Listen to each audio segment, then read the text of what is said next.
കൊളംബിയയിൽ ഒരു വിമാനം ഇപ്പോൾ തകർന്നു വീഴ്ന്നിരിക്കുകയാണ്.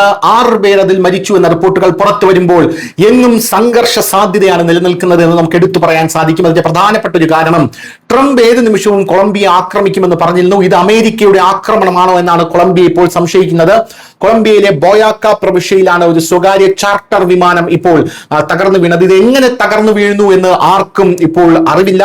പ്രശസ്ത കൊളംബിയൻ ഗായകൻ യെയ്സൺ ജിമേനസ് ഈ ദാരുണമായിട്ടുള്ള അപകടത്തിൽ മരിച്ചു എന്നുള്ളതാണ് കൊളംബിയയിൽ ഞെട്ടിക്കുന്ന വാർത്തയായി ഇപ്പോൾ കാട്ടുതീ പോലെ പടരുന്നത്. ഗായകനോടൊപ്പം പൈലറ്റും വിമാനത്തിലുണ്ടായിരുന്ന അദ്ദേഹത്തിന്റെ ടീമിലെ മറ്റ് 4 അംഗങ്ങളുടെയും ജീവൻ നഷ്ടപ്പെട്ടു എന്നുള്ളതും പ്രധാനപ്പെട്ട ഒരു കാര്യമാണ്. പ്രാഥമിക അന്വേഷണങ്ങൾ പ്രകാരം ജീൻ ജോസ് റോണ്ടർ വിമാനത്താവളത്തിൽ നിന്നാണ് ചാർട്ടർ വിമാനം പറന്നുയർന്ന മിനിറ്റുകൾക്കുള്ളിൽ വിമാനം ആവശ്യമായിട്ടുള്ള ഉയരം കൈവരിക്കുന്നതിൽ പരാജയപ്പെട്ടു.